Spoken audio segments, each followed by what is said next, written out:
one of the things that I've found pretty quickly when I started trying to put stuff up on YouTube is that, you know, my setup is just a little bit weird. There are different types of YouTubers, right? There's the talking head type, I guess that's what we call, where person doesn't really move. They stay in one place and they just talk. That's what this channel is kind of all about, I guess. I don't plan on getting up and dancing or doing somersaults or anything. Just kind of just sitting and talking. A lot of channels are like this. When they do this, they can have a set microphone. They can have their lighting set up perfectly, and everything can be great. They have whatever little studio that they have, and they sit in the same place and they talk, and everything's fine. That's one type. Another type might be like more of like a documentary thing. Think like Mr. Beast videos. They're all over the place. Typically, people like that will have a big crew of people running around with cameras and this and that, and just all kinds of stuff. Pretty chaotic. But again, they have a crew, so they can do that kind of thing. Um, Another type might be something like a lot of the auto repair channels that I watch. DD Speed Shop, Mortgage Repair, things like that. Um, it's essentially one guy, but he might be working at the front of the car, and then a little while later he's working on the back brakes. And a lot of times they'll take videos like that, and he'll have to move the camera. He'll stop, move the camera, get in a new position again, start again, and do that kind of thing. That seems like an awful lot of work for me. But I do move around. I'm moving from one end of the pool table to the next as I shoot. I do not stop and move the camera so I have the best view of the next shot. And then stop, move the camera, and have the best view of the shot after that. I don't do that, and I will never do that. That sounds like work, and no, I'm not going to do that. I make videos because it's fun, not because it's work. So in my case, I mean, there's some equipment I've had to invest in as far as like audio and lighting and things like that. I have to try to make sure that that entire area back there is fairly well lit, no matter where I stand, no matter how I move around the table.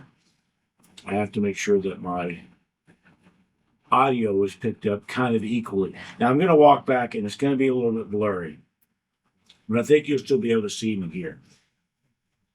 My main camera is back there. The microphones for that camera, one of them is right here, and one of them is here, and one of them is up here in the ceiling. And that means no matter what I do, where I'm at, which direction I'm looking at, one of these microphones is going to be able to pick me up fairly well.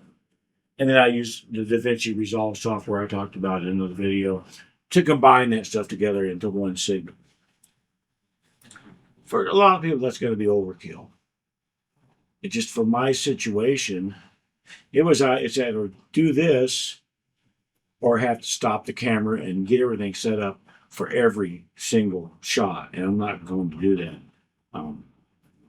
You can get by. I mean, I've said before, you can get by with it. I could make a YouTube channel with my phone, and a lot of people do make YouTube channels with their phones. But situations differ, and my situation is that no, I am moving around. I can't be carrying a phone around because I'm trying to shoot pool at my channel. The auto repair guys can't be carrying a phone around because they're trying to work on cars. Every situation is going to be different. Just know what your situation is. I spend I've spent a lot of money on different equipment, lighting and cameras and microphones and stuff. You don't have to. I could get by and have gotten by with a lot cheaper stuff than what I have. But it's important to know what you need. You don't want to be I don't want to be locked into this position for like my pool channel. It doesn't do any good because there's the pool table back there. I'm going to move around. I'm going to be looking in different directions as I shoot different shots and things like that. I want that audio to be picked up. I've got that camera in one place. I always give people the same view.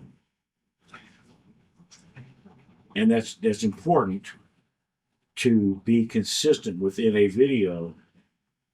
Can you hear me all the way through, no matter where I'm at, no matter what I'm doing? Can you always hear me? It's important. I think that's it. Just know what it is you're trying to do, what kind of videos are you going to have, and then try to get things set up or plan ahead so you can present the best videos that you can.